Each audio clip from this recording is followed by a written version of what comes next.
नमस्कार विद्यार्थी मित्रांनो, आज आपण मनुष्यबळ प्रशिक्षणाअंतर्गत मनुष्यबळ प्रशिक्षणातील येणारे विविध अडथळे कोणते आहेत हे अभ्यासणार आहोत.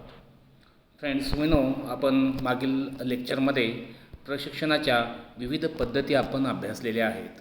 या पद्धतीमध्ये कशा पद्धतीनं प्रशिक्षण दिलं जातं याचा आपण उलगडा केलेला आहे. प्रत्येक व्यवसायाचं स्वरूप, कामाचं स्वरूप वेगवेगळं असू शकतं.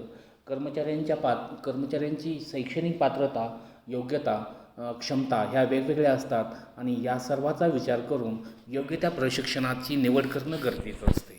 मग यामध्ये आपण कोणत्या प्रशिक्षणाच्या पद्धती पाहिलेल्या आहेत याची उजळणी आपण थोडक्यात यामध्ये पाहू आणि यानंतर मग प्रशिक्षणामध्ये येणारे वेगवेगळ्या प्रकारचे कोणते अडथळे आहेत हे आपण अभ्यासू. यामध्ये प्रशिक्षणाच्या ज्या पद्धती आहेत त्यामध्ये प्रत्यक्ष कामावर दिलं जाणारं प्रशिक्षण हे आपण पाहिलेलं आहे. प्रतिकृतीद्वारे प्रशिक्षण दिलं जातं. यामध्ये प्रत्यक्षात कारखान्याची प्रतिकृती उभा केली जाते, वर्कशॉप उभा केलं जातं. उमेदवारी प्रशिक्षण म्हणजे अप्रेंटिस ट्रेनिंग म्हटलं जातं, ज्यामध्ये ITI सारखे असतील, इंजिनिअरिंगसारखे असतील, कॉम्प्युटर एज्युकेशन घेणारे विद्यार्थी असतील यांच्यासाठी हे प्रशिक्षण दिलं जातं. प्रात्यक्षिक प्रशिक्षण आहे. नवशिके यांचे प्रशिक्षण धंदे शिक्षण शाळा किंवा महाविद्यालय यांच्यामार्फत दिलेलं प्रशिक्षण यामध्ये समाविष्ट आहे. याशिवाय अनुक्रमाने कार्यबदलाचे प्रशिक्षण आहे. वेगवेगळ्या प्रकारे व्याख्याने आयोजित करून, संमेलने आयोजित करून काही प्रशिक्षण देता येतात. याशिवाय चर्चासत्र व गटचर्चा पद्धती अवलंबून सुद्धा प्रशिक्षण देता येतं. समस्या अभ्यास पद्धती, यामध्ये केस स्टडी असंही म्हटलं जातं आपण, तर एखाद्या विशिष्ट असे अडचण समस्या दिली जाते आणि त्याच्यावर सर्व कर्मचाऱ्यांच्याकडून उपाययोजना मागवल्या जातात. यानंतर आनुषंगिक वाचन करण्यासाठी वेगवेगळ्या प्रकारचं ग्रंथ संपदा पुरवली जाते. वरिष्ठपद कार्य अनुभव प्रशिक्षण दिलं जातं. विशिष्ट प्रकल्पांनी समितीकडे ती विशिष्ट समस्या सोपवली जाते आणि त्याच्यावर मार्ग काढण्यास सांगितलं जातं. तर नेक्स्ट आहे प्रशिक्षणाचे अभ्यासक्रम राबवणे, चालवणे. कनिष्ठ व्यवस्थापन मंडळ स्थापनेद्वारे प्रशिक्षण देणे. याशिवाय संयोग व कार्यकारी अधिकारी पद्धती यामार्फत सुद्धा प्रशिक्षण दिलं जातं. उद्योगाअंतर्गत प्रशिक्षण, मार्गदर्शन प्रशिक्षण, कार्यपद्धतीचे प्रशिक्षण, कार्यसंबंध प्रशिक्षण. तर अशा प्रकारे विविध पद्धतीनं प्रशिक्षण राबवलं जातं. आपण हे मागील काही लेक्चर्समध्ये आपण अभ्यासलेलं आहे. आता आज आपण पाहणार आहोत या प्रशिक्षणामध्ये येणारे विविध जी काही अडथळे आहेत, हे अडथळे आपल्याला अभ्यासायचे आहेत. तर प्रभावी प्रशिक्षण देण्यासाठी देताना अनेक प्रकारचे अडथळे व्यवसायामध्ये येत असतात. ते अडथळे दूर करून योग्य त्या कर्मचाऱ्यांच्यापर्यंत प्रशिक्षण पोहोचवणं हे गरजेचं आहे. बिफोर दॅट अडथळे तरी आपण अभ्यासणारच आहोत, पण त्याच्या आधी यामध्ये काही प्रशिक्षण देण्याच्या कार्यपद्धत आहे तीसुद्धा आपल्याला अभ्यासणं आवश्यक आहे. आणि आज आपण आधी सुरुवातीला प्रशिक्षणाची कार्यपद्धत आपण अभ्यासूया. यामध्ये प्रशिक्षणाची कार्यपद्धत अभ्यासत असताना काही टप्प्याने आपल्याला जाणं आवश्यक आहे. त्यामध्ये प्रशिक्षणाची उद्दिष्टे निश्चित करणे. प्रशिक्षणाचे उद्दिष्ट निश्चित करणे ही प्रशिक्षणाच्या कार्यपद्धतीचा पहिला टप्पा आहे. मनुष्यबळाला कार्यप्रशिक्षण देण्यासाठी किंवा कार्यप्रशिक्षण देण्यामागे अनेक उद्देश असतात. उदाहरणार्थ, कर्मचाऱ्यांना कामासंबंधी प्राथमिक ज्ञान देणे, कार्याबद्दल सखोल प्रशिक्षण देणे किंवा ज्ञान देऊन त्यांना कार्यकुशल बनवणे, संपूर्ण प्रक्रियेची माहिती देणे, संघटनेत त्याची ओळख वाढवणे किंवा कार्यसमस्याची ओळख करून देणे आणि संबंधित समस्या निरसन करण्यासाठी मार्गदर्शन करणे, उत्पादनामध्ये वाढ करणे. अशा अनेक प्रकारच्या यामध्ये उद्दिष्ट असू शकतात आणि योग्य त्या उद्दिष्ट कोणत्या कारणासाठी आपण प्रशिक्षण देणार आहे, उत्पादन वाढीसाठी देणार आहे किंवा होणारे अपघात दूर करण्यासाठी देणार आहे किंवा कामामध्ये गती येण्यासाठी प्रशिक्षण देणार आहे, असं याची उद्दिष्ट निश्चित करणे हे प्रशिक्षणाची कार्यपद्धतीचा पहिला टप्पा आहे असं आपल्याला सांगता येईल. यानंतर दुसरा टप्पा आहे तो प्रशिक्षणार्थीची निवड. आता ज्यांना प्रशिक्षण द्यायचं आहे, प्रशिक्षण आयोजित करायचं आहे, अशा प्रकारच्या उमेदवाराची निवड करणं ही अतिशय गरजेची बाब आहे. प्रशिक्षणाची उद्दिष्टे निश्चित केल्यानंतर प्रशिक्षण प्रमुखास प्रशिक्षणार्थीची निवड करावी लागते. म्हणजे कोणते उमेदवार यामध्ये प्रशिक्षण घेणार आहेत हे निश्चित करावे लागते. या अवस्थेत कोणत्या कर्मचाऱ्यांना प्रशिक्षणाची गरज आहे, प्रशिक्षणास आवड इच्छा आहे, प्रशिक्षणास ते योग्य आहेत, पात्र आहेत, अशा उमेदवाराची पाहणी केली जाते किंवा त्यामध्ये त्याचा अभ्यास केला जातो. या 3 घटकानुसार प्रशिक्षणार्थीचा अनुक्रम किंवा गुणानुक्रम निश्चित करून एक फायनल यादी तयार केली जाते. यानंतर प्रशिक्षण कार्यक्रमात प्रशिक्षणार्थीच्या जितक्या जागा उपलब्ध असतील तितक्याच प्रशिक्षणार्थींना यादीतील क्रमानुसार प्रशिक्षणासाठी पाठवले जाते. हे पण महत्त्वाचं आहे. यानंतर प्रशिक्षण कार्यक्रमात प्रशिक्षणार्थीच्या जितक्या जागा उपलब्ध आहेत तेवढे प्रशिक्षणार्थी पाठवल्यानंतर त्यांना योग्य ते प्रशिक्षण देण्याचं काम सुरू होतं. प्रशिक्षण देणे हे आपल्याला माहीत आहे की एक कार्यप्रेरणा आहे. यामधून निश्चितपणे कार्याची उत्पादकता वाढते. म्हणून कर्मचारी व्यवस्थापकाने प्रशिक्षणार्थींची निवड करताना समान, न्यायसंधी, निपक्षपातीपणा या तत्त्वाचा अंगीकार करणं आवश्यक आहे. कार्यक्षम निष्ठावान कर्मचाऱ्यांना प्रशिक्षण दिले तर प्रशिक्षणाचा हेतू हा सफल होऊ शकतो. या उलट जर अकार्यक्षम, अपात्र, अप्रामाणिक कर्मचाऱ्यांना प्रशिक्षणासाठी निवड केली किंवा निवड झाली तर प्रशिक्षणावर केलेला खर्च काय होईल? वाया जाईल. यासाठी योग्य त्या कर्मचाऱ्यास प्रशिक्षण मिळेल याची जबाबदारी किंवा याकडे व्यवस्थापकाने लक्ष देणे आवश्यक आहे. आता प्रशिक्षणार्थीची निवड झाली, उद्दिष्ट निश्चित झाली, प्रशिक्षणार्थी कोण आहेत हे निश्चित झालेलं आहे. आता प्रशिक्षण कोण देणार त्याला आपण प्रशिक्षकाची नियुक्ती असं म्हणतो. म्हणजे ट्रेनर कोण असणार आहे हे सुद्धा अतिशय महत्त्वाचं आहे. प्रशिक्षणाची निवड झाल्यानंतर मनुष्यबळ व्यवस्थापकास प्रशिक्षक नियुक्तीचे काम करावे लागते. संघटनेचा इतिहास, धोरणाची, उपक्रमाची माहिती संघटनेतील तज्ज्ञ व्यवस्थापक संचालकामार्फत दिली जाते. कामाविषयी संबंधित प्राथमिक ज्ञान माहिती देण्याची जबाबदारी पर्यवेक्षकावर सोपवली जाते. म्हणजे प्राथमिक माहिती कोण देऊ शकतं तर या ठिकाणी पर्यवेक्षक देऊ शकतो. परंतु कामाविषयी जर सखोल माहिती द्यायची असेल तर किंवा नवीन तंत्रज्ञान, नवीन संशोधन, अवघड गुंतागुंतीच्या प्रक्रियेची माहिती किंवा आधुनिक व्यवस्थापनाची माहिती, तंत्राची माहिती, मानवी संबंध, वित्त बाजारपेठ अशा प्रकारची जर सखोल माहिती द्यायची असेल तर त्यासाठी तज्ज्ञ प्रशिक्षक असणं आवश्यक आहे. तर प्रशिक्षकाची नियुक्ती करताना आपल्याला काही घटक विचारात घ्यावे लागतात. यामध्ये प्रशिक्षकाची सुद्धा शैक्षणिक पात्रता तपासावी, त्याचा कामाचा प्रत्यक्ष अनुभव काय आहे हे पाहणे गरजेचं आहे. कार्यकौशल्य अभ्यासणं आवश्यक आहे. त्याच्याकडे कोणत्या बाबीचं तांत्रिक ज्ञान आहे, प्रशिक्षक पदाचा अनुभव किती वर्षाचा आहे, त्याची बोलण्याची कला, वक्तृत्व कला, संभाषण कला, अभिनय कला या सर्व बाबीचा अभ्यास केला पाहिजे. तसेच त्याची मानसशास्त्र समजून घेण्याची त्याची कला ही सुद्धा पाहिली पाहिजे. तर अशा पद्धतीनं योग्य त्या प्रशिक्षकाची निवड करणं आवश्यक आहे. शक्य असेल तर बाहेरील एखादा तज्ज्ञ प्रशिक्षक बोलवणे हे अधिक चांगले ठरू शकते. तर अशा पद्धतीनं प्रशिक्षकाची नियुक्ती ही अनेक बाबीचा विचार करून योग्य, तज्ज्ञ, व्यवसायाला परवडणारा सुद्धा अशा पद्धतीचा प्रशिक्षक निवडणं आवश्यक आहे.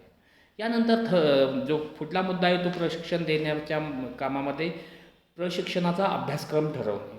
की या उद्दिष्ट निश्चित झालेत, प्रशिक्षणार्थी झालेत, प्रशिक्षक ठरलेत, आता त्याचा सिलॅबस म्हणजेच आपण अभ्यासक्रम म्हणू, तर हा अभ्यासक्रम निश्चित करणं आवश्यक आहे.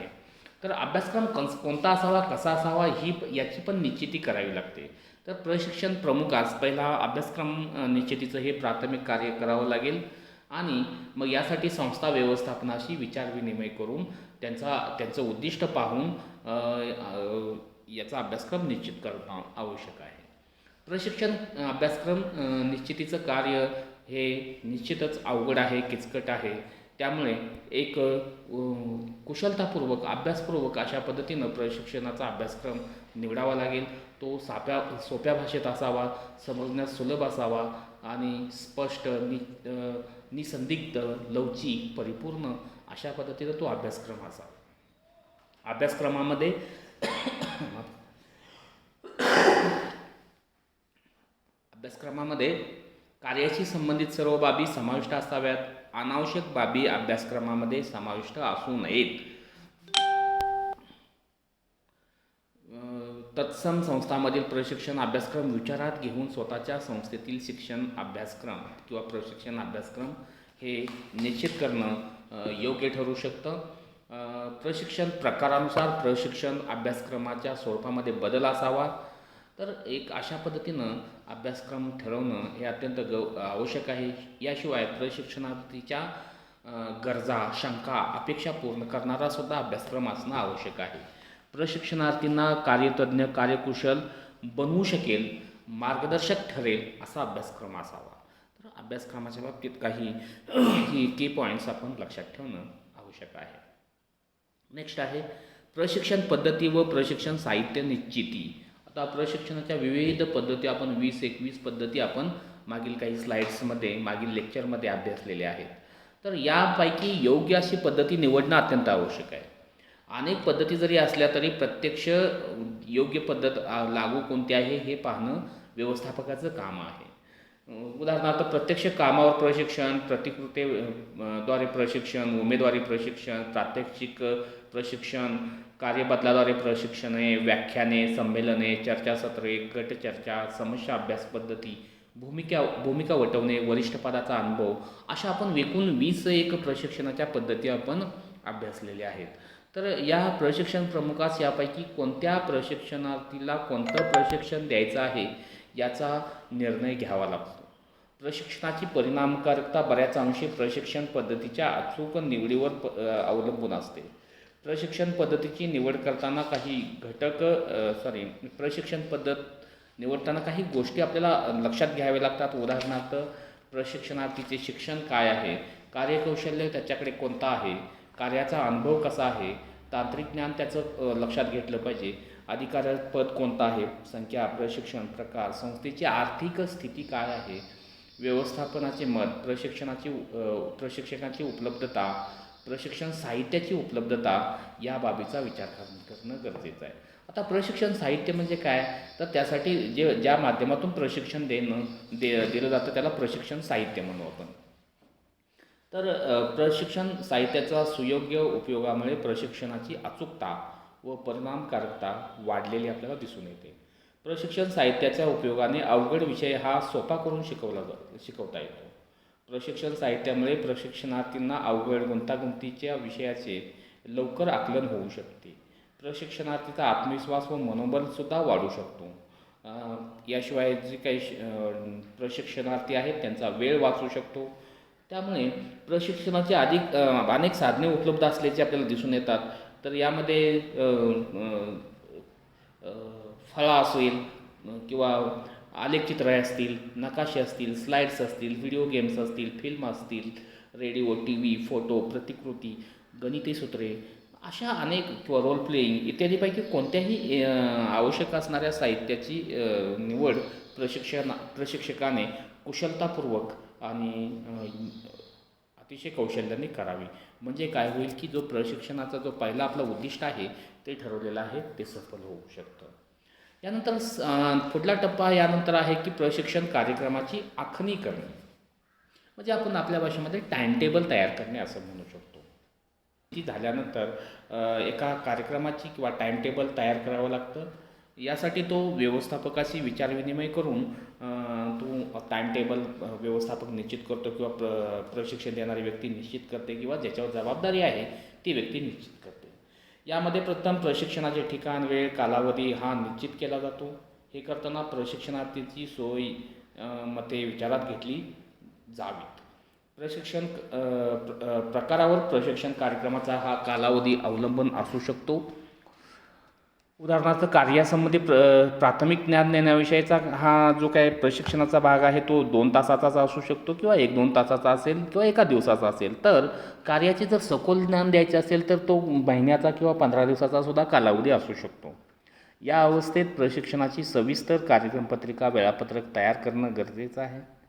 यामध्ये प्रशिक्षण कार्यक्रमाचा कालावधी, कार्यक्रम कोणत्या दिनांकात सुरू होणार, कोणत्या दिनांकात संपणार, रोज किती वेळ प्रशिक्षण दिले जाणार, प्रशिक्षण किती वाजता सुरू होणार, किती वाजता संपणार, विश्रांतीची वेळ, भोजनाची वेळ, या अशा प्रकारे कोणत्या विषयाचे कोणत्या प्रशिक्षणामार्फत प्रशिक्षण दिले जाईल अशा अनेक बाबी नमूद करणं हे आवश्यकता असू शकते.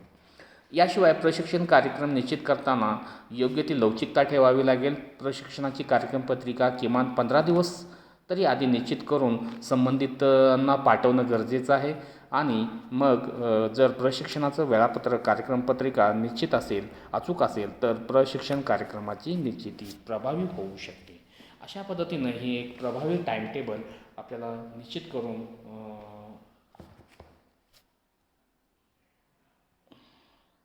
अजून यामध्ये काही मुद्दे आहेत, पण आपल्याला यामध्ये स्लाईडमध्ये दिसत नाहीत, पण पुढे 2 मुद्दे आहेत अजून.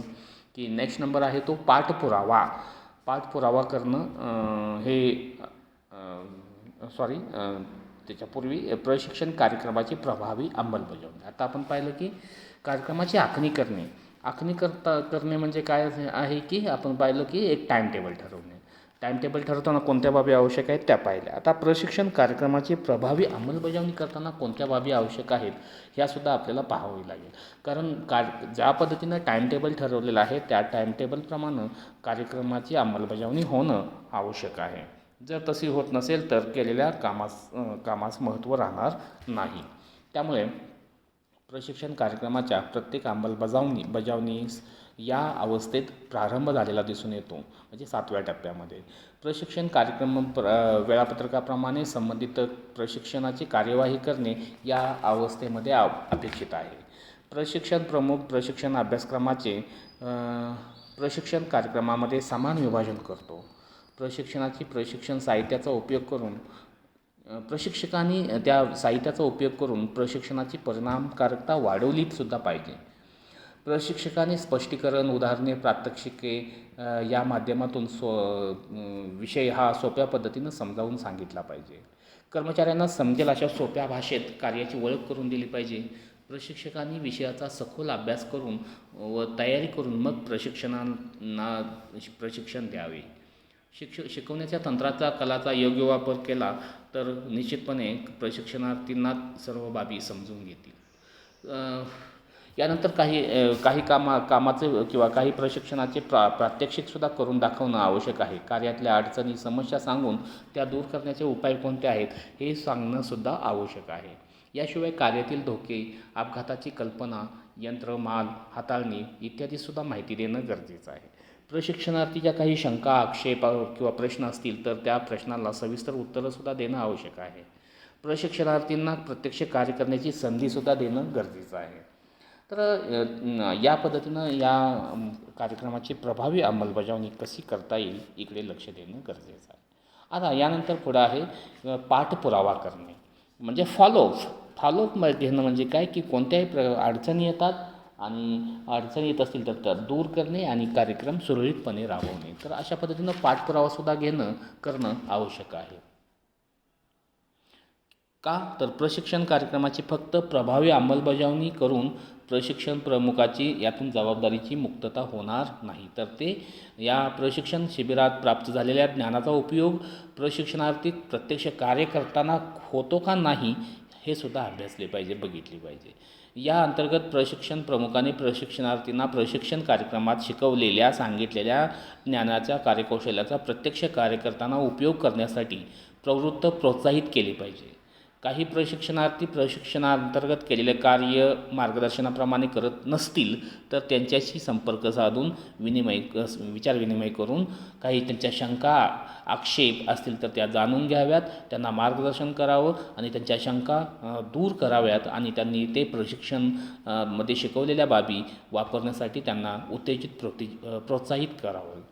जोपर्यंत प्रशिक्षणार्थी प्रशिक्षणाअंतर्गत शिकवलेल्या बाबी, दिलेलं कौशल्य आपल्या कामात वापरला जाणार नाही तोपर्यंत त्या प्रशिक्षणाचा हेतू सफल होणार नाही, हेही तितकंच खरं आहे. म्हणून पाठपुरावा करणं हे अत्यंत महत्त्वाची बाब आहे. आणि यातील लास्ट बाब आहे ती प्रशिक्षण कार्यक्रमाचं मूल्यमापन करणे, म्हणजे इव्हॅल्युएशन करणे की हा कार्यक्रम कितपत सक्सेस झाला, यामध्ये दिलेलं ज्ञान कर्मचाऱ्यांनी कितपत वापरलेलं आहे, याला आपण म्हणू शकतो की प्रशिक्षण कार्यक्रमाचं मूल्यमापन. तर हा एक प्रशिक्षण कार्यक्रमामधील एक अंतिम टप्पा आहे असंही म्हणू शकतो आपण. या अवस्थेत मनुष्यबळ व्यवस्थापन प्रशिक्षण कार्यक्रमाचं मूल्यमापन करतो, म्हणजे यामध्ये प्रशिक्षणाचा हेतू कितपत साध्य झाला आहे याची माहिती घेतली जाते. प्रशिक्षणापूर्वी प्रशिक्षणार्थीचे कार्यज्ञान कार्यकौशल्य याची तुलना केली जाते. प्रशिक्षणामुळे कर्मचाऱ्यांच्या ज्ञानात बुद्धीत कौशल्यात अनुभवात गुणात कितपत वाढ झाली याची पडताळणी केली जाते. प्रशिक्षण कार्यक्रमांतर्गत प्राप्त झालेल्या नवीन तंत्राचा माहितीचा ज्ञानाचा उपयोग कर्मचारी प्रत्यक्ष काम करताना करतात का नाही याची पाहणी केली जाते. यामध्ये काही त्रुटी दोष असतील तर त्या समजून घेतल्या जातात आणि भविष्यकाळामध्ये जेव्हा अशा प्रकारचं प्रशिक्षण आयोजित केलं जातं तेव्हा या चुका त्रुटी दोष दूर कशा होतील याकडे लक्ष दिलं जातं. तर या पद्धतीनं मनुष्यबळ प्रशिक्षणाचा या ठिकाणी मूल्यमापनसुद्धा करणं गरजेचं आहे. तर या पद्धतीनं मनुष्यबळ प्रशिक्षणाची जी काही कार्यपद्धती आहे ही कार्यपद्धती राबवली गेली पाहिजे. आता आपण या ठिकाणी आज थांबूया. आपण नेक्स्ट लेक्चरमध्ये त्याच्यामध्ये येणारे जे काही अडथळे आहेत प्रशिक्षणामध्ये येणारे अडथळे आहेत ते आपण पुढल्या लेक्चरमध्ये पाहू. या ठिकाणी आपण थांबूया. धन्यवाद.